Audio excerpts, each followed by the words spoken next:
Bonjour à tous et bienvenue pour ce 41e podcast des Dessous du Troll. Aujourd'hui avec moi autour de la table j'ai Coralie, Salut. Charles, Salut. Alex, Jocelyn Hello. et moi c'est Aurélien. Alors je commence par vous rappeler les petites choses où vous pouvez nous retrouver, bien sûr sur notre site web www.lesdessousdutroll.fr. Vous pouvez aussi nous retrouver sur Twitter, sur Facebook, sur YouTube, sur Dailymotion. À chaque fois vous tapez Les Dessous du Troll dans le bordel de recherche du site. Vous allez voir, vous trouvez tout de suite. Ça fait une classe de professionnel. Ouais, non, parce que sinon, à chaque fois, je vais dire sur Twitter, @dessous du troll, sur Facebook, dessous du troll, sur YouTube, dessous du troll, sur Dailymotion, dessous du troll. Bon, je pense que les gens ont compris au bout d'un moment. Le bordel n'était pas nécessaire. Mais si. Nous sommes aussi d'ailleurs diffusés sur Pod Radio, sur Bad Geek, bien sûr, où vous pouvez nous retrouver toutes les émissions, les shortcasts, les vidéos, et nous retrouver actuellement en live. Donc bonjour à tous ceux qui nous écoutent en live. Et puis aussi sur la Millennium TV3, même si bon voilà. Mais normalement on est toujours diffusé un peu, de temps en temps. Et pour D'accord. ceux qui nous écoutent, Call of c'est dans 1 heure. Allez. Sinon que dire d'autre? Bah voilà, je crois que c'est tout, j'ai fait le tour de ce que je vais vous dire. Ah, le plan peut-être. Alors aujourd'hui je vais commencer d'ailleurs par vous parler d'une association qui s'appelle Le Grimoire. Enfin, c'est un éditeur associatif en fait. On en a déjà parlé souvent puisqu'on vous a annoncé de nombreuses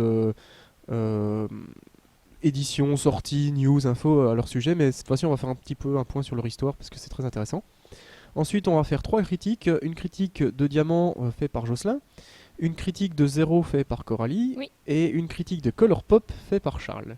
Ouais. On va dire. Et puis on terminera par un dossier fort passionnant fait par Alex qui nous parlera de la création et des premières années de Magic the Gathering, sachant que tu n'as plus de micro.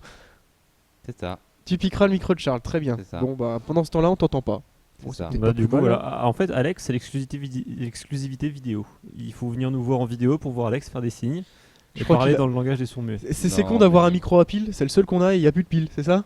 On a un Voilà, c'est langage ça. secret par la pensée. Je vais parler en même temps que lui. Là, tu vas deviner ce qu'il voulait dire. Exactement. Très bien. Bon, on te regardera faire, je pense que ça va être très très très marrant. Ouais. Je tiens 20 minutes facile. Oh là, oui bah... ça tombe bien, il durait 20 minutes normalement le dossier. C'est ça. Alors, donc je vais vous parler du Grimoire. Alors le Grimoire, c'est une maison d'édition associative française, qui est de région parisienne, plus précisément à Issy-les-Moulineaux, et qui est spécialisée dans l'édition de jeux de rôle notamment. Ok. Alors ça a été créé dans les années 90, tout début des années 90, et à la base, ils faisaient en fait du support officieux, dans le sens où ils n'étaient pas soutenus par Games Workshop, de Warhammer, le jeu de rôle, qui en fait tout simplement n'était pas du tout supporté ou suivi ouais. officiellement en France de la part de Games Workshop, donc finalement le Grimoire s'en est un peu occupé. Et ils faisaient ça, ils ont fait ça pendant une grosse partie des années 90 et début 2000 aussi, parce que Games Workshop s'en foutait en fait de la France. Et grâce à ça, ils éditaient un fanzine qui est très rapidement devenu un prozine, c'est-à-dire qu'ils se sont professionnalisés dans la création de leur fanzine, qui permettait d'avoir des scénarios, des suppléments Warhammer. Et puis à côté de ça, ils avaient aussi un site web, et puis ils essayaient ça permettait d'avoir une sorte d'émulation et de réunion autour de jeunes auteurs, de jeunes illustrateurs qui du coup travaillaient pour le Grimoire et pour Warhammer en l'occurrence. Après, très rapidement, au bout de 15 ans on va dire, ils ont sorti en 2008 Manga Boys, leur JDR, Ouais. Made in le Grimoire, avec auteurs, illustrateurs qui viennent du Grimoire, tout ça, enfin c'était un peu eux qui se sont occupés de ça, et qui a un JDR dont on a déjà parlé, donc dans un univers manga. On en a déjà parlé, on a fait aussi l'interview de Kendrick Lim qui avait fait les illustrations, donc réécoutez les podcasts précédents. Ouais, c'est ça. Et enfin, depuis 2011-2012, oui c'est ça. Depuis 2011, le Grimoire a les droits pour rééditer les livres dont vous êtes le héros. C'est pour ça qu'on vous en parle de temps en temps aussi. C'est eux qui s'occupent de faire la réédition française de ces livres-là et du jeu de rôle aussi. Alors, ils font juste loup solitaire, c'est ça? Loup solitaire, oui, Ouais. tout à fait. Ils les font pas tous, c'est vrai. Ils font les livres dont vous êtes le héros, la partie loup solitaire. Et la partie JDR aussi. Mm. Et puis à noter quand même qu'en 2011, ils ont quand même gagné le prix du festival Trolls et Légendes pour leur publication. Donc pour tout leur travail pendant, ça fait quasiment 20 ans qu'ils existaient. Pour ces 20 années de travail, ils ont reçu ce prix Trolls et Légendes. Alors, je vais juste... Lors de la convention. Ouais, lors du festival Trolls et Légendes, ouais. Ah, tu as de nouveau un micro. Oui, c'est ça. Félicitations. C'était le retour disco d'Alex. quoi. C'était la blague. Donc tu as trouvé une pile, bravo. J'en ai trouvé plusieurs. À plusieurs, ouais. Ouais, on s'est fait mutuellement les poches pendant que tu causais. Alors, pour revenir un peu sur leur publication et vous donner quelques dates et vous montrer à quel point ils ont fait quand même beaucoup de choses. Donc le premier fanzine est sorti en mai 1992. Donc à l'époque c'était un fanzine puisque c'était complètement amateur, etc. Et puis très rapidement ils sont professionnalisés et on considère que le premier prozine est sorti en 2004 et que c'était le tome 13. Pardon, pas en 2004, en 2001, 14. a priori. Et ils en ont sorti 20 comme ça. Jusqu'en 2005 où... bon, disons qu'il y a eu des petites histoires avec Warhammer, avec Games Workshop qui n'étaient pas forcément trop d'accord et donc ils ont dû retirer des boutiques leur fanzine. Mais on les trouve d'ailleurs toujours sur leur boutique internet par contre. On peut plus les trouver en magasin physique, mais on les trouve toujours sur leur boutique internet. Donc si vous les voulez, on peut encore les acheter. En plus, ils coûtent pas très très cher, je crois que c'est 5 euros, 5-6 euros, c'est pas énorme. Ensuite, comme je l'avais dit, ils se sont mis à Loup Solitaire. Alors, Loup Solitaire, ils en ont sorti plein. L'encyclopédie des mondes, l'écran du MJ, etc. Livre de règles, livre d'aventure, tatati tatata. Il y a eu 5 livres en tout, plus les rééditions de livres. Comment dire, des histoires, dont quoi. vous êtes le héros. Les livres dont vous êtes le héros, exactement. Je cherchais le terme. Et enfin, Manga Boys. Manga Boys, il y a eu 3-4 livres, puisqu'il y en a un qui est sorti récemment. C'est des livres d'ailleurs au format un peu presque du format manga. Ouais, C'est assez hein. marrant. Du format Da- manga.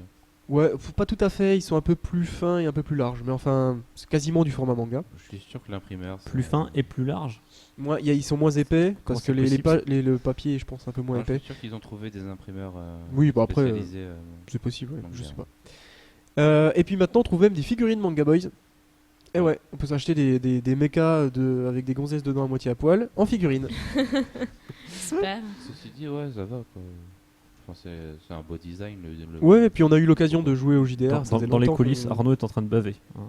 Ça faisait longtemps qu'on voulait essayer le JDR et c'est très sympa, ça se joue bien, c'est agréable. Ouais. Et puis j'en profite aussi pour faire un coucou à Sébastien qui est le président du Grimoire et que c'est C'est nous notre qu'on connaît. pote. Voilà. Voilà. C'est pour ça aussi qu'on parle d'eux parce que bon, ils font du bon boulot et puis en plus ils sont très sympas donc. Et puis ils voilà. nous payent. Et puis non. Fallait Non, pas le non, dire. bah ça. non, ils nous Non, payent on n'est pas, pas non. payés. Fallait pas le dire. Justement. Ah bon, pas vous? On Ah, aimerait ok. bien. Ah non, il y a que toi qui paye. Ah merde, c'est fait avoir. Donc voilà, c'est tout ce que je voulais dire sur le Grimoire. Je vous recommande d'aller voir leur site web, même si par contre ça c'est le point noir qu'il y a chez eux, c'est qu'il est vieillot. Hein, franchement, c'est un site web des années 90 quoi. Ah, Donc oui. Seb, si tu nous écoutes, remets-le à jour. Ceci dit, le site web des dessous du troll. Ah, il est quand même mieux. C'est fou, hein. On croirait pas que ça soit possible. C'est juste le visuel qui. Ouais, qui c'est que fait juste mal le aux visuel yeux. parce que le Vert. contenu est vraiment bien, mais sur le Grimoire, le côté visuel et les liens que tu trouves rien, enfin c'est assez emmerdant. Mais... Leurs annonces, ils les font sur le forum. Oui, en plus. Ouais. Web 0.6.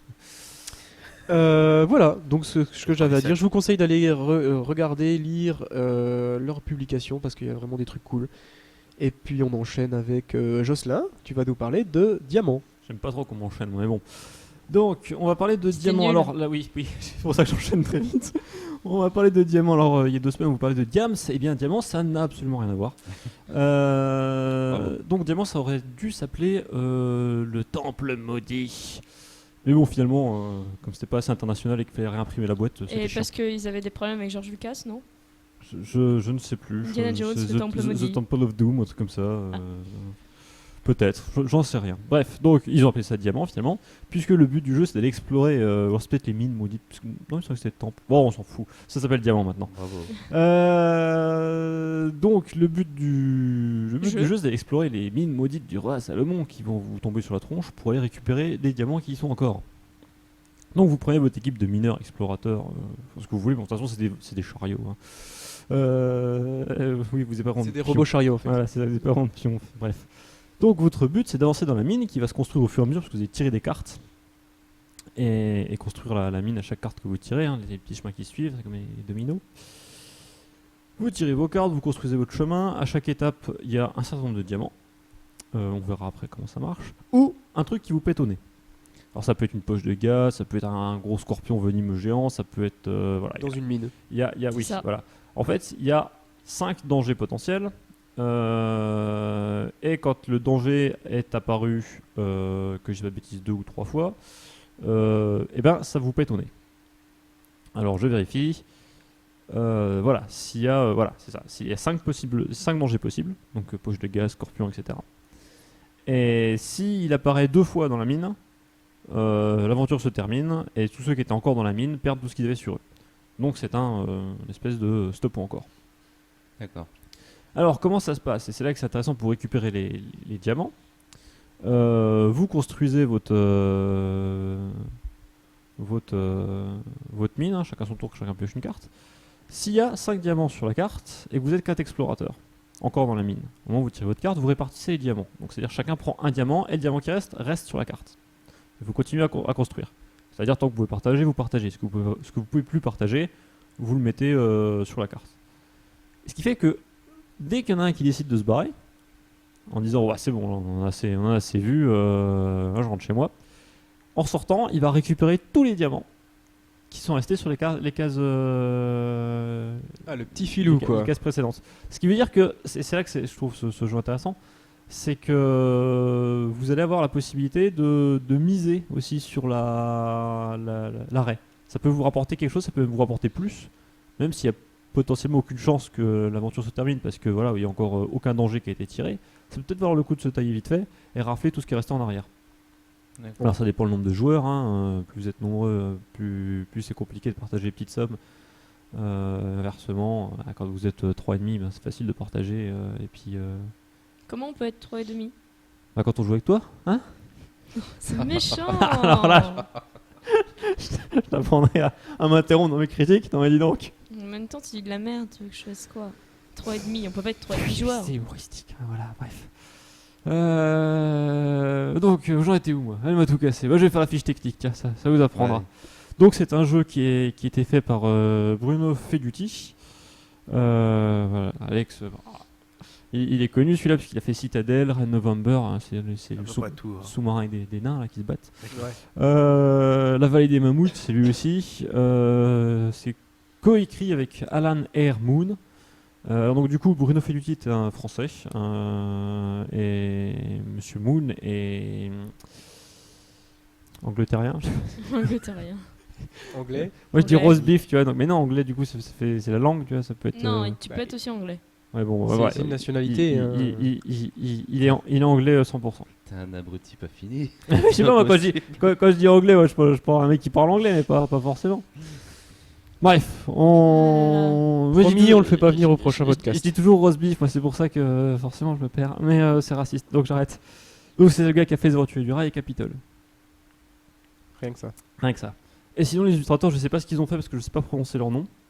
C'est Jorga Alesborn et Christophe Tisch et Klaus Stefan. Voilà, et les deux derniers sont assez simples, le premier est assez hardcore. Ce sont les illustrateurs.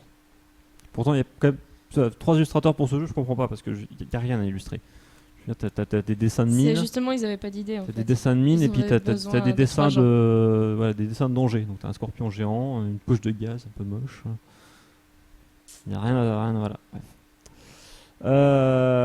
Ça coûte combien? Ça coûte bah oui, l'argent, c'est impossible. Ça coûte entre 25 et 30 euros. Mais le problème c'est que c'est plus édité, donc maintenant faut négocier avec le marché de l'occasion. C'était édité chez Schmitt. Schmitt. Ah, Schmitt. c'est Schmitt. C'est La comme les cuisine. cuisines. C'est le gros S multicolore là, que tu mets sur certains jeux quand t'étais gamin. Non? Non, Ça non, vous je dit rien? vois pas, Mais ça si, me si. dit Je suis rien. sûr si vous voyez le logo ça vous parlerait. Mais c'est Ouais, vieux, peut-être. c'est vieux. Enfin c'est vieux. L'édition de ce truc c'est 2005. Mais Schmitt, je les ai connus bien avant en 2005 et je les ai jamais revus depuis quoi. Donc je suis assez surpris qu'ils aient encore des trucs en 2005 d'ailleurs. Bref, donc voilà, ça se joue entre 3 à 8 joueurs. Donc je vous disais, vous avez un petit chariot en fait, dans lequel vous remplissez vos diamants jusqu'à sortir, mais si tant est que vous arrivez à les sécuriser. Ça se joue en plusieurs manches. C'est-à-dire que si vous foirez la première mine, c'est pas grave, il y en a 5. Voilà, à peu près tout. Il n'y a pas de différence, tellement de différence entre la première et la cinquième mine. C'est toujours le même paquet de cartes que vous allez utiliser. Avec les 10 dangers, 2 x 5. Ouais, et t'aimes bien sinon? Et sinon, j'aime bien moi. Moi, j'ai bien aimé parce que pour on en a déjà parlé souvent des stops ou encore. Oui, il y en a, Parce que- c'est bien la mode. Il y en a hein. beaucoup. Il y en a Voilà, beaucoup. mais il y en a ils beaucoup. se ressemblent tous beaucoup et puis ils sont pas forcément super originaux. Parce que je veux dire, bon, ok, tu joues celui qui a le plus de tripes, mais ça va 2 minutes. C'est Ça. souvent de la chance. Et là, il y a vraiment une dimension stratégique parce que du coup, il y a le fait de se retirer qui puisse permettre de récupérer pas mal de gains. Choisir le moment où on s'en va, c'est assez stratégique. On joue vraiment contre les autres, puisqu'il y a des stops encore où vous jouez chacun dans votre coin. Alors que là, par Oui. contre, voilà, quand vous êtes 3 dans la mine, vous êtes au même endroit dans la mine. Vous continuez à avancer, vous avancez tous ensemble, ce qui veut dire que si tu te tailles, tu laisses les autres continuer. Et des fois, c'est vraiment un concours. Voilà, vous êtes plus que 2 dans la mine. Là, c'est chaud parce qu'il y a déjà 3 dangers différents qui sont sortis. Potentiellement, ça peut vous exploser au nez à tout moment. Et vous êtes là, non, allez, c'est pas grave, vous jouez contre le mec d'en face. Et non pas seulement avec vos propres tripes et votre propre tendance suicidaire. Donc tu recommandes. Donc moi je recommande. Diamant, si vous tombez dessus, si vous aimez les stops ou encore, c'est un bon. Moi j'ai vraiment apprécié. Si je le trouve en occasion, je le prendrai. Il n'a pas été réédité par exemple? Non, mais alors moi c'est vraiment l'éditeur distributeur, c'est Schmidt. J'ai jamais vu ce truc quoi. Je pensais qu'ils étaient morts, ils le sont peut-être maintenant. Mais du coup, non, ça me. Dernier en date, c'est 2005. Et ça n'a Ok. pas été réédité. Très bien, bah merci Jocelyn. Coralie, c'est à ton tour. Tu vas nous C'est parler à de moi, Zéro. voilà. Et c'est un peu une critique de groupe aussi parce qu'on y a joué avec toi. Oui. Donc Zero qui est une réédition de réédition de réédition, hein, parce que c'est du vieux jeu en fait hein, à l'origine. Donc moi je parlais de la réédition. Pourtant, c'est nul. Pourquoi ils rééditent Pardon, j'ai spoilé à la fin. Ah ouais, Donc là c'est le spoil. là. C'est la réédition donc, qui est récente de 2011, fait par Asynchrone, donc qui est à 10 €. Ça dure une partie 20 minutes et c'est de 3 à 5 joueurs. C'est pratique, 3 à 5 joueurs, c'est des nombres impairs, pas vraiment simple à trouver. Mais bon, c'est pas grave. Bah tu peux jouer à 4. Oui, bon. C'est un nombre pair. Donc c'est un petit jeu de cartes où le but du jeu c'est de faire le moins de points possible. pour gagner. 0. Voilà, d'où le 0. Ouais, il tient pas son nom que de ça, mais.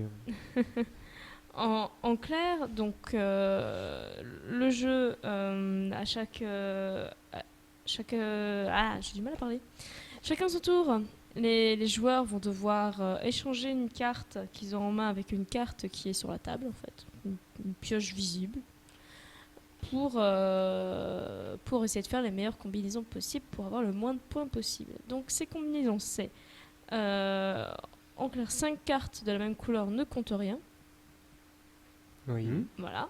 Et 5 cartes de la même valeur ne comptent rien non plus. Oui.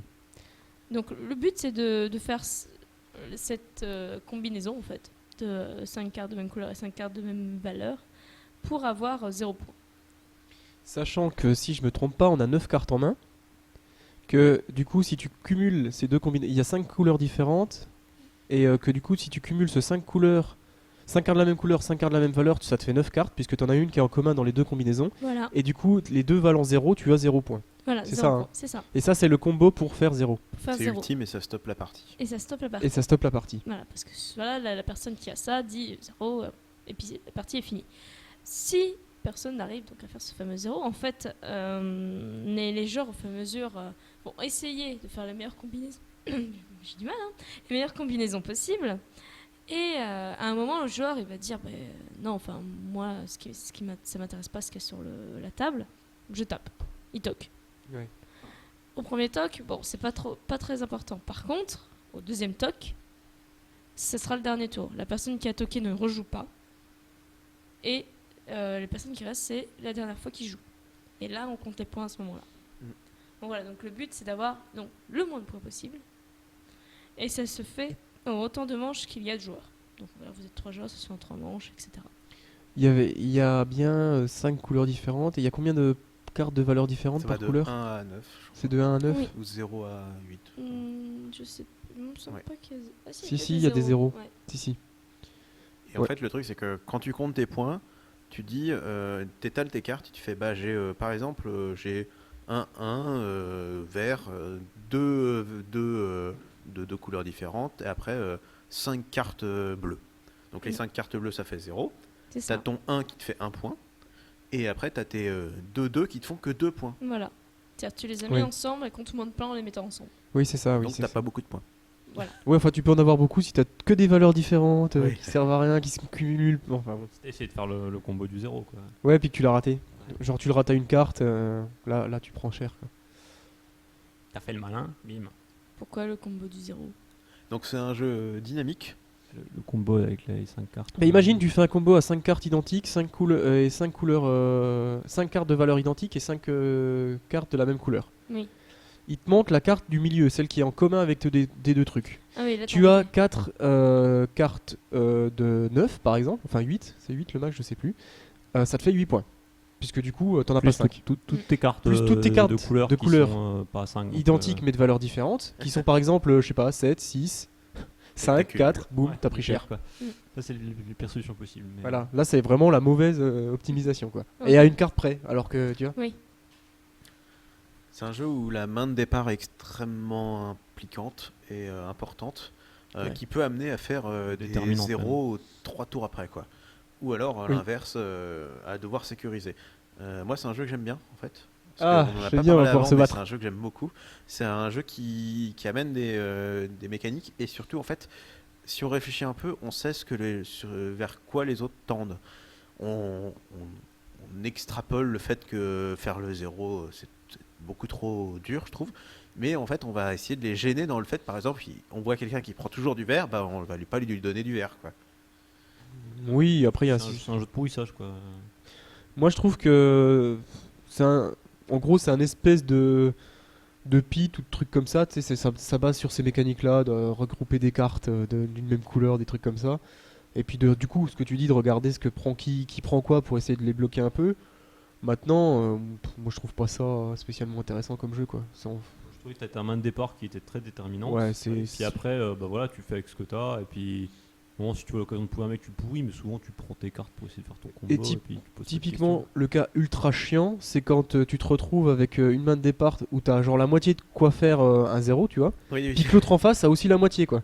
Et personne ne lâche. Et là, toi, tu sais que t'as perdu la partie et l'autre en face aussi parce que bah voilà, personne va vouloir lâcher parce que celui qui lâche, il fait gagner l'autre. Mais du coup, c'est les autres qui vont gagner autour de toi quoi. Ouais, mais après, par exemple, tu sais qu'en jouant, parce que j'ai beaucoup joué, bah faut partir sur les cartes chères, les 9 et les 8, parce que tout le monde va les lâcher bêtement, donc tu les auras forcément au milieu, donc les prendre te permettront de sécuriser le fait que bah, tu vas te prendre 9, oui, mais au moins tu vas te prendre, t'auras 4-5 cartes différentes, enfin 4 couleurs différentes de 9.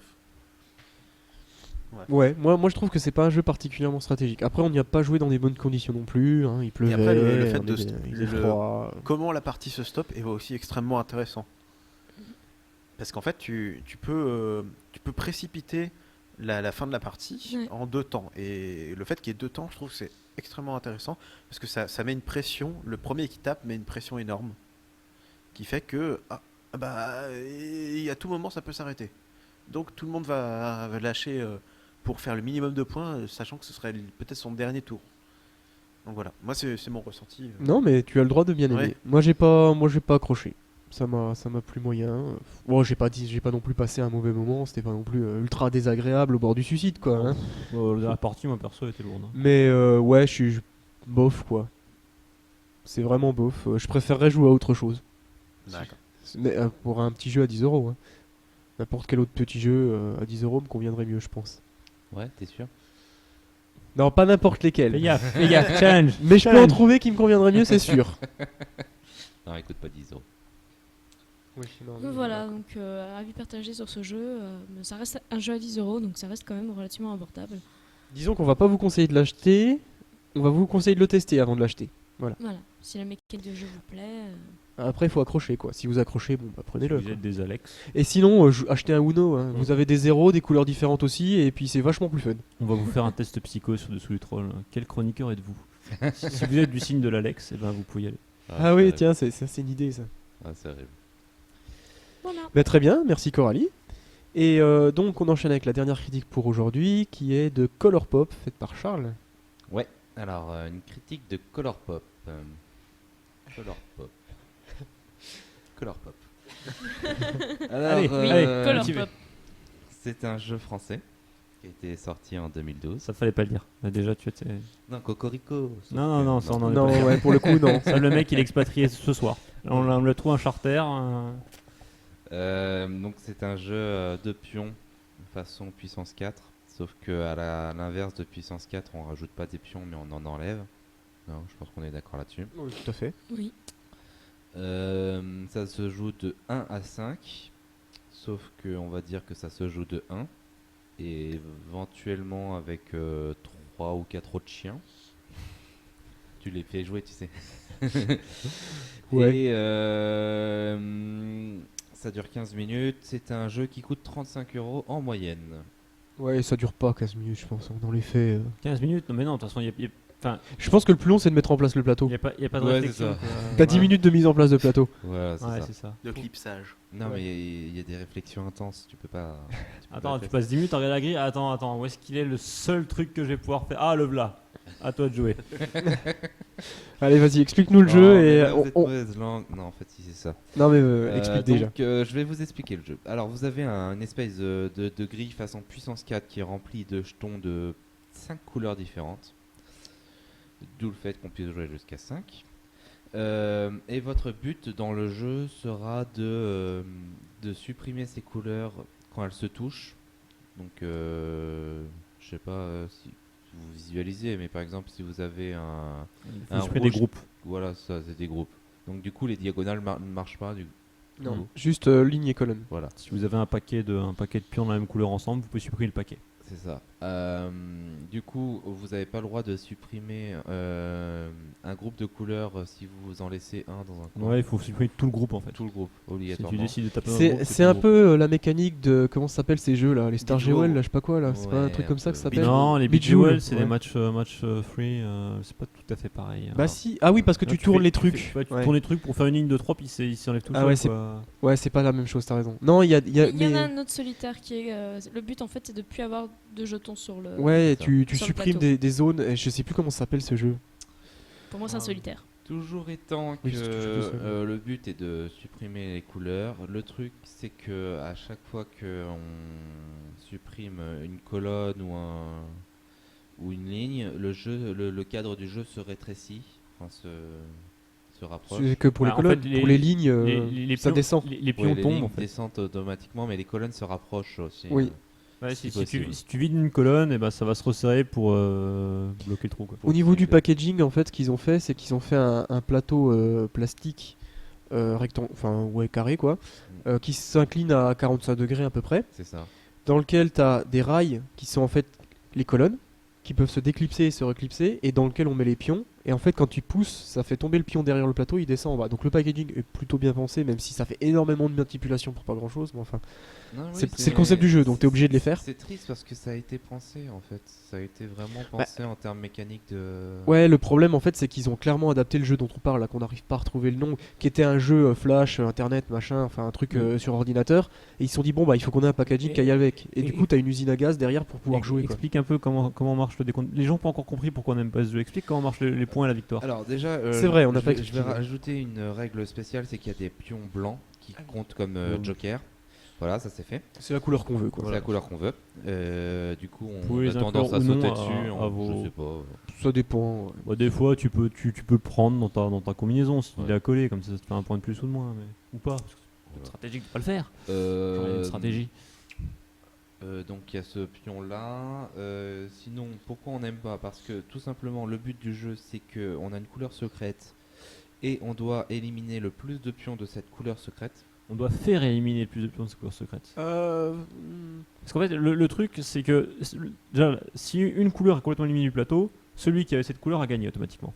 Tout de suite. Oui.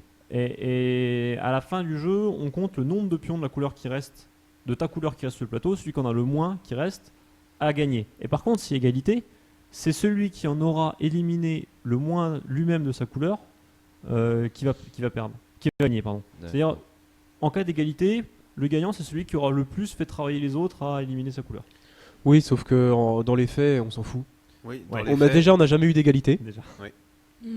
pour commencer. Ensuite, tu joues ce que tu peux jouer la plupart Ouais, du temps. aussi. Mais non, il y a une stratégie, il faut réunir tes Non, pions non, pour y a pas de inciter les stratégie. autres à cliquer dessus. Non. Non, j'ai Ah non. gagné en comprenant les règles à l'envers.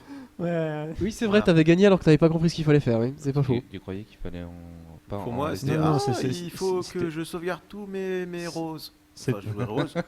Ah bah j'ai gagné parce que tout le monde a supprimé des roses. Oui, Ok. parce qu'en fait, voilà, c'est une blague, hein, parce que dans l'idée, le but de la stratégie, c'est de réunir tes pions pour pousser les autres à enlever le groupe. Mais non, tu t'enlèves le groupe que tu peux enlever, t'as genre un ou deux choix maximum de deux pions différents. Mais voilà, il n'y a pas beaucoup de choix.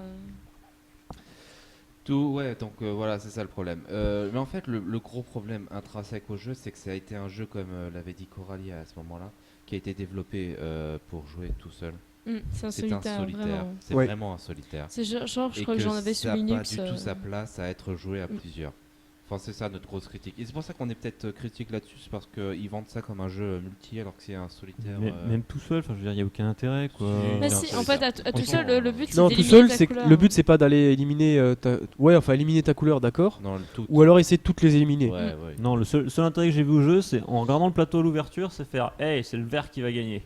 Voilà. Oui, aussi de dire quelle couleur va gagner quand on voit C'est la pas mise facile, en place. voilà. Mais c'est Si, la dernière fois on a dit c'est le machin qui va gagner, ou. Alors non, on a dit c'est le vert ou peut-être le marron, c'est le marron qui a gagné. C'est le marron, deuxième pronostic qui a gagné. oui, parce qu'en fait tout se joue sur le placement initial globalement. Enfin, 90% du jeu se joue sur le placement Voilà. initial. Étant donné que s'il y en a une couleur qui a plein de petits groupes de 2, 3, 4 pions, eh ben c'est vachement facile de l'éliminer. Si la couleur est complètement éclatée avec que des pions isolés partout, ben ça va être très dur de gagner. Et en plus de ça, et moi c'est vraiment la très très grosse critique de jeu, c'est qu'au début de la partie t'as des choix, mais très vite tu arrives à ne plus avoir qu'un seul choix à jouer, d'être obligé de jouer ce choix là, et t'as 5-6 tours qui se jouent comme ça, et tu fais forcément gagner une couleur alors que tu sais que tu vas la faire gagner mais que tu ne peux pas faire autrement. T'as aussi plein de Et puis situations. au début, où quand le plateau tu- est complet, c'est pas comme si t'avais fait une stratégie, quoi. Bah oui, en plus On est 5 à jouer, il y a 4 mecs qui vont jouer avant toi, comment tu fais une planification de toute façon oui. Mais il y a aussi le côté, t'élimines tes pions. Et en fait, ça rajoute rien, quoi. Il y a plein de petits pions à qu'on aurait éliminer dû à jouer à droite, deux, à en gauche, fait. mais au final, les pions tombent, mais ça crée pas d'autres combinaisons de couleurs. Bah voilà, quoi. On a peut-être dû essayer d'y jouer à 2, peut-être c'est intéressant. à Moi deux. j'ai essayé, j'ai joué à 3, on a fait 4 l'autre coup, on a essayé, 5 on a fait. Non, c'est chiant Non, pareil. non, Non, non. deux, je pense que ça peut être intéressant. 2, ouais, je sais même Encore. pas. Non mais enfin moi je déconseille ce jeu, mais par contre j'ai quand même un coup de gueule vis-à-vis de Board Game Arena, quoi. Pourquoi ils ont été nous foutre ce jeu là sur leur site, quoi. Bah, ils Parce ont que tout c'était Pourquoi pas facile à faire. Il y a Pourquoi que des bons jeux, quoi. Je veux Oui. dire qu'il y a quasiment que des bons jeux sur Board Game Arena. Ils se sont emmerdés à aller coder un truc comme ça qui est juste Mais nul. c'est parce Bah, qu'ils ils se sont avaient- pas ils avaient- emmerdés à le ils avaient coder, la c'est licence, ça en fait. voilà. Oui, non, mais je Oui, y a pense que rien à c'est coder ça. en Il y a plus. une histoire de sous derrière ou de je sais pas quoi, mais merde, les gars, quoi. Oui, parce Ah, que pour la pourquoi petite pas, je veux histoire, dire, Je veux dire, t'as le choix Vaut mieux trop avec une ou deux bouses dans le tas que pas assez, non Ouais, non, mais c'était peut-être aussi pour ça, j'en sais peut-être rien. des et gens qui aiment ça. Peut-être que c'était facile d'obtenir la licence pour pouvoir le sortir, parce qu'en plus, il est sorti il y a pas très longtemps. Ils l'ont peut-être sorti en même temps en version web et fait ouhou, c'est de la pub. Je sais pas. Mais Oui. Que Color Pop se les a payés pour sortir ce jeu. Surtout, ce qui est très drôle, c'est que Vincent, un ancien chroniqueur, m'indique que Color Pop-officiel te permet de jouer à Color Pop sur Internet. Ah. Ah là, il y a une démo sur le site officiel. Vincent, d'accord. Vincent on kiffe. Même quand il est plus chroniqueur, il chronique quand même. Ouais. oh là là, franchement. Non, mais là, enfin, si vous allez sur Board Game Arena, jouez autre chose. Il y a bien d'autres très bons jeux qui sont Ouais. pas forcément longs non plus d'ailleurs. Mm. Il y en a plein, des petits jeux courts. Mais là, non, c'est pas possible, quoi. Donc oui, pour la petite histoire, c'est un jeu qu'on a testé sur Board Game Arena. Oui, donc on n'a pas touché le packaging physique, mais on l'a vu, on a regardé On a quand à quoi il même, ressemblait, on a regardé les vidéos de jeux et tout. Donc on sait à quoi il ressemble, mais bon, il a l'air très est bon, co- il est hein. correct, Il y a Franchement, pas de le souci, hein. packaging est correct. Ouais, ouais. Donc pour finir cette critique, j'ai envie de dire, c'est pas franchement un jeu de plateau. En tout cas, pas dans le sens communautaire. Non, voilà, on a un trou dans le podcast, on s'est dit on va pourrir un jeu et Voilà. Ouais, on En s'est fait, c'est acharné. c'est On un nous jeu de demande des style fois, réussite en fait. C'est tu prends le plateau, tu joues Oui. tout Ah seul. non, ce jeu n'est pas et une ton- réussite, mais alors pas du tout. Non, mais de style réussite. T'as jamais fait des réussites avec des cartes? J'ai fait de réussite dans ma vie, moi. Si, Je mais vois pas de c'est quoi tu ça. parles. T'es un échec, ok. C'est Ouais, exactement moi, c'était plus ça. les échecs, ouais, carrément. Ah là là. Exactement ça, c'est un jeu que tu joues tout seul. Quoi. Ouais, Voilà. non, mais c'est. Et le design du jeu a été dévié pour pouvoir être joué en communauté. Moi, je suis persuadé de ça. Oui, non, mais c'est sûr et certain. Je suis Non, mais ça a persuadé comme de un avantage. Je veux dire, en 41 podcasts, c'est la première fois qu'on fait la blague du réussite-échec que tous les joueurs ont déjà fait un jour. Donc, rien que pour ça, ça va. Non, mais voilà, pour un coup qu'on critique un jeu qu'on n'aime pas du tout. Voilà. Non, C'est pas souvent. C'est pas souvent. Hein. On a été soft encore.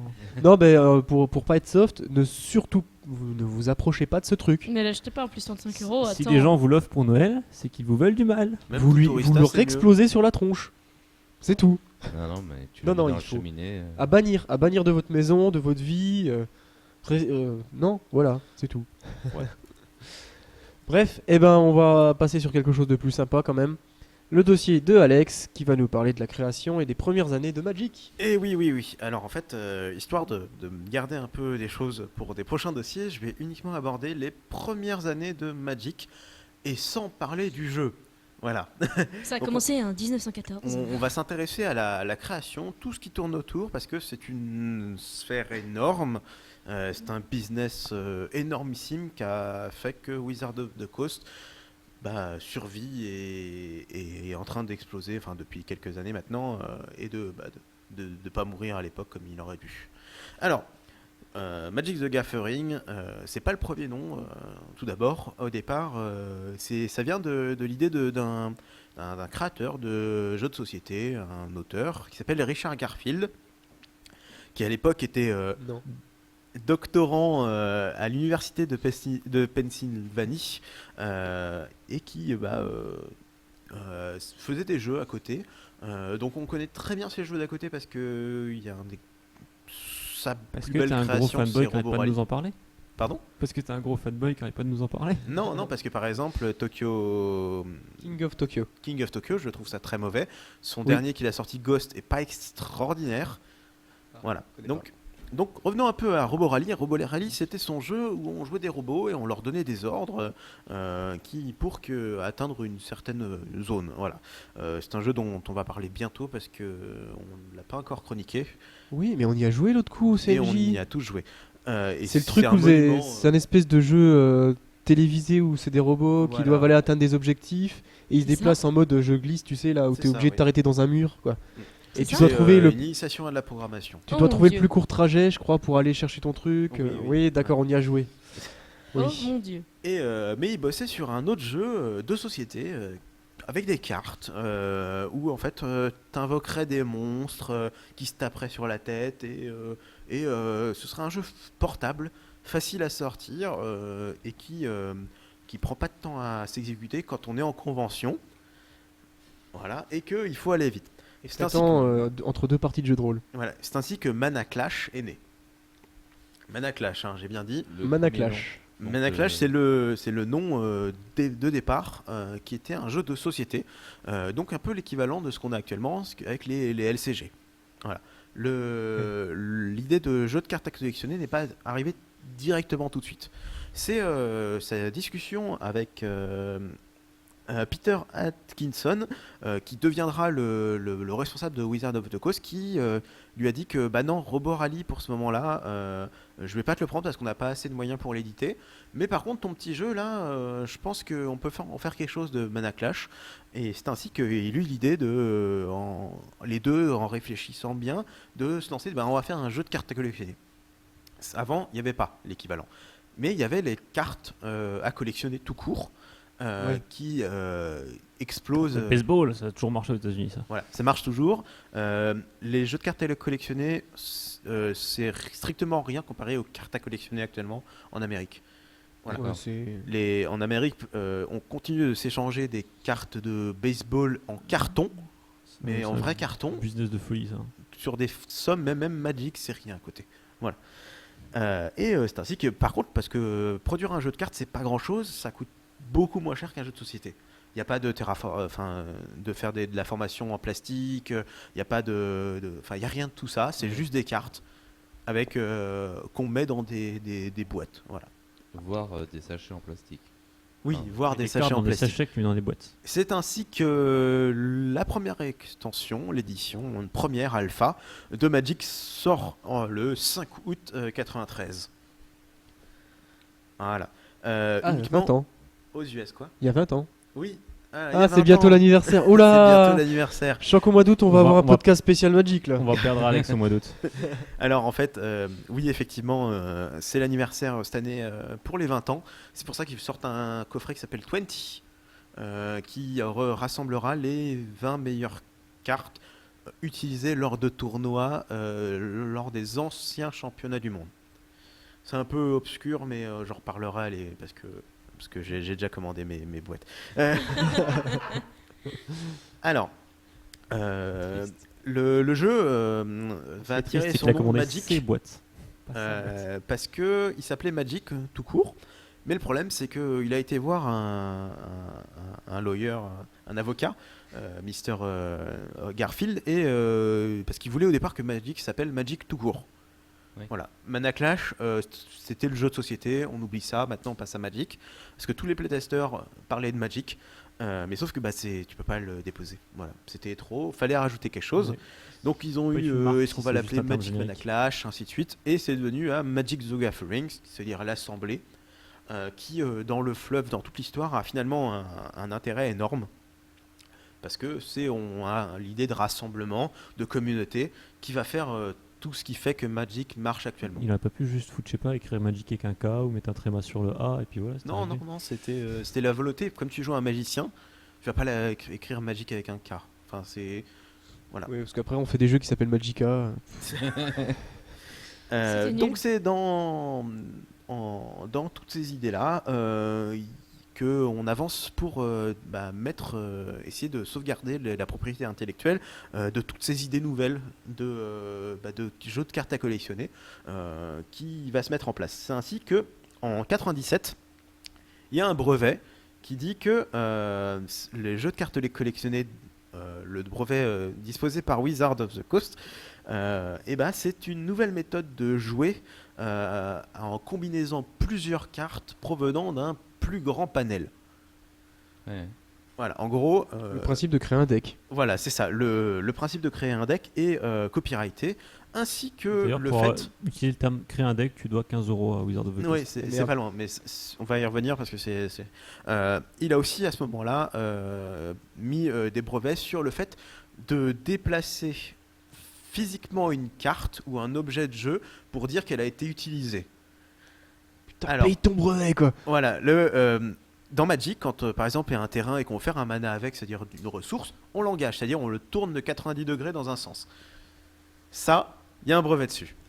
Putain, et puis en plus, comme tu nous l'as cité, c'est sans large, donc ça veut dire que le fait de genre déplacer un pion, je sais pas quoi, sur un plateau. Alors, non, il y a le brevet exact, c'est déplacer un objet de 90 degrés dans un sens ou l'autre. Non, mais D'accord. ça a Voilà. jamais Alors été moi, ça respecté. explique pourquoi je jouais d'autres jeux et ils signalaient pas explicitement comment tu les passais. Oui, et tu fais à la Ta carte passe en bloqué ou en machin, mais ils Ouais, explicitent C'est vrai, pas. c'est vrai, ça, ils Voilà. disent pas à 90 degrés. Tu y penses parce que tu dis, bon, faut que je la marque autrement. Puis tu joues comme Magic parce que tu as joué à Magic, et puis voilà. Exactement. Mais du coup, ces brevets-là sont respectés parce que j'ai pas l'impression. Alors, oui, c'est respecté. Bon, là, je parle uniquement de 97. Là. Il y a un gros moment, c'est en 2003. Il y a un gros leader à côté, c'est Nintendo qui a sorti un jeu de cartes qui s'appelle Pokémon. Ouais. Voilà. Ouais. Et C'est vrai. Les cartes à collectionner.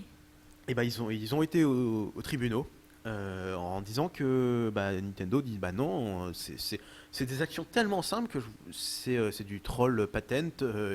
Faut le sortir. Faut Ouais. arrêter. Roll patent. Voilà. Ce qui est marrant, c'est que la décision de justice, on l'a pas parce que tout s'est passé à côté. Au Ça a huis été clos. de Ça a l'amiable. été- Ouais, négociation. Ouais, c'est Négociation à l'amiable, donc Ouais. on ne sait pas ce qui s'est passé, de qui a payé qui. Moi, je vais te ou dire ainsi ce qui de s'est suite. passé. Voilà. Oui, mais dans quel sens? Ah bah, c'est sûr. Est-ce que c'est Magic qui a payé Nintendo pour dire ok, Non. nous virez pas notre brevet, ou est-ce Non, que non, c'est mais- Nintendo non, a. c'est Nintendo. Si c'est Magic paye Nintendo, ils sont un poil dans la forêt, donc je pense que c'est Nintendo qui Oui. a payé Non, Magic. c'est Wizard Nintendo, of the c'est Coast est beaucoup moins important que. Ouais, c'est pas faux. C'est vrai que Nintendo. Au niveau, le jeu a connu un énorme succès dès ses premières années, dès 93, ce qui fait qu'il a été très vite en rupture de stock. Et ça s'est extrêmement montré, surtout en France, où à l'époque c'était C'était au Stelen sur Paris où pendant des mois, les joueurs ont joué avec des cartes qu'ils faisaient eux-mêmes parce qu'on attendait de recevoir des cartes officielles. Voilà. Surtout qu'il n'y avait pas de traduction en français. Oui. Donc on était bien embêtés. Les autres gros changements qu'on a eu, c'est au niveau des règles. Magic s'appuie sur des règles assez compliquées. Enfin, un univers simple, mais des règles compliquées si on veut vraiment y jouer bien, qui ont changé 3 fois, mais de façon assez drastique, en 94, en 99 et en 2010. Voilà. Non, en 2009, c'est pour Magic 2010. Voilà, c'est toujours la blague. En fait, en gros, 94, 99 ont compliqué les règles. C'est-à-dire, pour ceux qui connaissent, c'est l'arrivée des dommages dans la pile, l'arrivée de la pile. Ouais. Et en 2009, c'est on supprime pas mal de règles compliquées pour les nouveaux joueurs, parce que le but c'est d'accueillir des nouveaux joueurs et essayer de récupérer ceux qui stoppent Pokémon Au final, ou Yu-Gi-Oh. ça fait boule de joueurs. Casual gaming. Ouais, voilà, qui sont qui sont nés à l'époque. quoi. Voilà, ouais. money. Tu dis quoi là, toi? Rien. Ils chantent du là-bas. Non, mais non, c'est ça. hein. Je fais la Coralie. Oui, non, je pense que genre. Wizard of the Coast c'était pas C'est- vraiment pauvre. Non, mais Magic, l'univers était devenu un poil fermé avec toutes ces règles un Ouais. peu Voilà. chiadées. Ah bah si tu y avais pas joué pendant 10 ans, tu pouvais plus suivre quoi. Ouais. Ce qui est marrant, c'est que 2009, c'est bizarre, mais ça correspond aussi au problème qu'a eu. C'était le moment de flottement un peu avec Yu-Gi-Oh! Où il y avait Upper Deck à l'époque. Upper Deck qui a fait World of Warcraft et qui l'a perdu aussi. Mais bon, voilà, il y a Yu-Gi-Oh! Qui s'est séparé d'Upper Deck pour repasser chez Konami. C'est à peu près à ce moment-là de flou dans ces années-là, entre 2008 et 2010, 2011, c'est assez jeune finalement, où c'était le moment qu'il fallait pour récupérer tous ces petits joueurs. Ouais. Je parle de règles, mais je parle aussi du jeu organisé. Alors, je vais m'attarder un peu parce que c'est un peu la base du jeu. Comme je vous ai dit, c'est Magic l'Assemblée. Donc, c'est le rassemblement de magiciens qui viennent jouer entre eux. Je traduis en live. C'est le rassemblement de joueurs qui viennent claquer leurs thunes dans les magasins. De moins en moins finalement. Mais bon, c'est ainsi que tout l'intérêt du jeu et qui fait qu'il va marcher, c'est son jeu organisé. Jeu organisé, j'en ai déjà parlé dans des numéros précédents, mais c'est aller en boutique pour faire un tournoi, comme je pourrais faire un tournoi d'échecs. Voilà. D'accord. C'est ainsi que y a, ce qui va se créer, c'est le DC qui va devenir le DCI, c'est Dual Conventional I International, qui est l'unité responsable des tournois. Les tournois sont dits homologués si celui qui organise le tournoi renvoie les résultats à Wizard, plus ou moins, pour que les joueurs puissent suivre leurs résultats et surtout leur avancement dans le classement. Voilà. Au tout début, jusqu'à très très très récemment, c'est jusqu'à même pas un an, on était sur un fonctionnement de Elo, c'est-à-dire on a un certain nombre de points. Si on gagne, on a plus de points. Si on perd, on perd. Si on perd contre quelqu'un qui a un plus grand niveau que nous, on perd pas grand-chose. Et si on gagne contre quelqu'un qui a un plus grand niveau que nous, on gagne beaucoup. Voilà. Et inversement, si on. Voilà. Inversement, ainsi de suite. Ce système n'est plus. Voilà.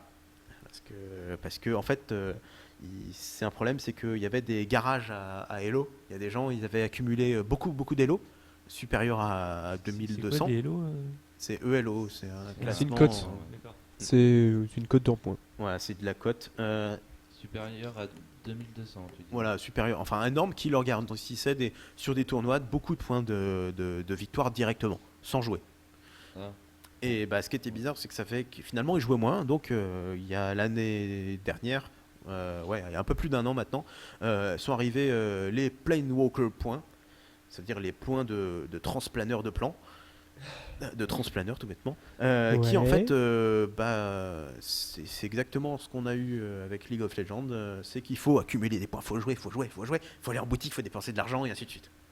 D'accord. Alors maintenant Voilà. tu veux dire que pour que Wizard of the Coast te considère comme un bon joueur, il faut que en gros que tu claques des thunes et que tu joues beaucoup. Tu joues beaucoup, oui. Et Voilà. Ok. D'où est comptabilisée la notion claquage de thunes là-dedans? De Comment est comptabilisé le claquage de thunes dans ton classement? Non, en fait c'est ta présence au tournoi. Plus tu fais de tournois, plus tu as de points en gros. D'accord. Parce que plus tu vas gagner, plus tu auras de points. Mais par contre, il te faut un nombre minimum de Mais points tu perds pas. accumulés dans la T'en saison. perds jamais en fait. T'en perds jamais, ouais. Ouais, c'est ça. Mais sauf parce que tous les 6 mois, ils sont resetés à 0. Ouais, en plus. Voilà. Et par exemple, pour le nouveau championnat de France, parce qu'avant, il y avait le championnat de France avec la DC enfin, merde, comment ça s'appelle la Fédération française de Magic qui n'existe plus. Et maintenant, par exemple, il faut 500 points annuels pour pouvoir participer au championnat de France, enfin l'équivalent. Avant, il fallait simplement un LO de 1900 par exemple. Mais en fait, le problème avec le classement Elo, honnêtement, Oui. c'est qu'il faut que ça soit un jeu qui n'ait aucune interférence avec un deck ou. Enfin, faut pas que. Sinon, c'est un peu. Non, le classement Elo fonctionne très bien avec les échecs. Magic, c'est à peu près pareil. Quand tu joues bien, t'es bien classé. Oui. Voilà. Oui. Il n'y a pas de souci là-dessus. Ouais, enfin, il y a aussi quand même un côté, si ton deck il est plus fort, tu peux jouer super bien. Si le mec Voilà. en face il a un deck pourri, il perd quoi. Il faut bien comprendre qu'en fait, si tu veux jouer, faut vraiment mettre de côté cette notion de il me manque des cartes. C'est vraiment quelque chose qui est Faut pas compliqué qu'il à te manque de comprendre. cartes. Il faut te dire, c'est soit je joue avec tout le pool de cartes que j'ai, voilà, soit plus ou moins je joue pas. D'accord. Je fais que des tournois où on me file les cartes en limité. Sinon non. Enfin, le fait d'avoir des rassemblements de joueurs, le prêt est extrêmement intéressant. Après, il faut un peu de confiance, mais ça, comme tout. Mais oui, enfin, faut se dire que oui, si tu as de l'argent, tu as toutes les cartes, donc tu es meilleur. C'est prendre mal le problème, je trouve. D'accord. Non, Voilà, mais ouais. Mais je je te comprends crois. les gens qui pensent Ouais, ça. moi, mais j'ai je trouve quand que même une difficulté à accepter qu'on classe des joueurs Elo alors qu'il y a quand même deux composantes sur un match de Magic. Ouais. Au niveau de la puissance, on peut juger du personnage qui joue, de l'intelligence de jeu Ouais. et de l'intelligence du deck. Ouais, mais Et le c'est deck deux composantes qui vont mal avec le classement Elo. Moi, je voudrais vraiment que ça soit le joueur qui soit récompensé parce qu'il est intelligent et pas. vois ce Oui, que je veux mais dire en fait, le choix du jeu, à un moment donné, c'est de l'intelligence. D'accord. C'est de l'étude de metagame actuel, de comment ça se passe, dans quel pays on est, et ainsi de suite. Du coup, est-ce qu'il y a des joueurs qui continuent à jouer avec le classement Elo? Non, Du tout. Non. Il a été totalement enlevé et finalement, c'est Dommage. pas plus mal. Hein, voilà. Bah, je sais pas. Il y a du bien et du mauvais, comme on a dit, D'accord. mais finalement, c'est plus sain qu'autre chose. Ok. Ça amène beaucoup de choses. Et ce qui fait que on va continuer. En 96 se lance le premier Pro Tour. Voilà, c'est le Pro Tour. C'est un tournoi professionnel qu'il faut gagner ses invitations pour pouvoir jouer à cet événement-là où tu gagnes une somme astronomique d'argent. Le premier, par exemple, c'était 40 000 $. T'es En payé en 2009, cartes. par exemple. Pardon ? Il te paye en carte, non? Non, il paye en argent réel, ce qui a posé des problèmes en France. Oui, Parce que les c'est gains vrai. de jeu, c'est pas toujours l'idéal. Mais comme c'est une société américaine, Ils Voilà. sont permis. Ouais, ça passe autrement. C'est Pas de considéré problème. dans ce cas-là comme des jeux d'argent façon casino en fait. Voilà, ouais. C'est ça qui C'est ça est dérangé en France. Alors, on va juste finir parce que je vois que j'ai déjà débordé. Le jeu Magic, dans ses premières années, a été suivi par d'autres jeux créés par Wizard of the Coast aussi, qui ont plus ou moins marché. On va principalement s'attarder sur deux. Voilà. Sur Netrunner, qui est de Richard Garfield aussi, qui très récemment a été réédité. Oui. Voilà, sous forme de Living Card Game. Et de peut-être finalement le plus controversé, qui est Jihad. Voilà, qu'on connaît maintenant sous le nom Avec de le nom, tu vois. Vampire The Eternal Struggle, Voilà. Non plus. qui est un jeu qui se joue à 5, où on est des vampires et il faut dominer le monde des vampires. C'est des jeux qui se basent exactement sur le fait de je crée des decks et ainsi de suite, sous la houlette, qui marche beaucoup moins bien. Et dans la VO de Jihad, tu jouais quoi? Mais Jihad, c'est vampire en fait. Ah, mais du coup, C'est l'ancien nom, mais sauf que tu la jouais des vampires connotation aussi, de ou? Jihad faisant qu'ils ont préféré totalement changer de nom. D'accord. Voilà. Mais c'est le même jeu global. Enfin, c'est le même jeu, point. C'est ainsi que on a fait le tour des 5 premières années. du jeu qui ont été fourmillantes parce que il y a eu pas mal de choses finalement, et c'est surtout la création d'un nouveau modèle qui n'était pas présent avant. C'est en gros, c'est se dire tiens, on va faire du jeu de société, un jeu de cartes et le fonctionnement actuel des échecs. Et l'innovation de la boîte. Hein. C'est ça qui Ouais. rapporte, c'est ça qui. C'est ça. Quant à l'idée. Je reviendrai dans les prochains dossiers là-dessus sur l'état actuel principalement et surtout sur la cote et les cartes parce qu'il y en a 13 000. Voilà, il y en a 700 par un année. stock de ABA pour qui monnaie. On va en parler. Voilà. Ok. Gros stock. Eh ben, très bien, merci Alex. Avant de terminer ce podcast, je voulais juste vous dire que les 2 suivants seront des podcasts qu'on enregistrera en live à Geekopolis, une grosse convention autour Tout des à fait. univers geeks, qui aura lieu le 25 et 26 mai à Montreuil. Donc on y sera, on sera présent sur le stand du CNJ, donc venez nous voir On si ça vous amuse. dédicace les autographes et tout ça. Ouais, et puis on tape le accepte carton les avec vous si on a le Nutella, temps on aussi. accepte les On jeux. sait où vous habitez, tous. Voilà. Venez nous voir. Bah oui, venez nous faire un coucou, ça nous fera plaisir. Et puis voilà, en plus il y aura du bon, il y aura des beaux invités, des Oui. gros auteurs et tout, ça Beau, va. pas forcément, mais. Ah, ils sont pas Oui, forcément bon. bons. Très connus en tout cas. Voilà, c'est ça. Voilà. Pas de jeu physique. Et ben écoutez, on se laisse là, on en termine là, et puis on se dit la semaine prochaine pour le shortcast, Oui. et dans 2 semaines donc pour les podcasts, le premier Geekopolis. podcast live de Geekopolis. Ah, Et- salut, Salut. Ciao. À bientôt.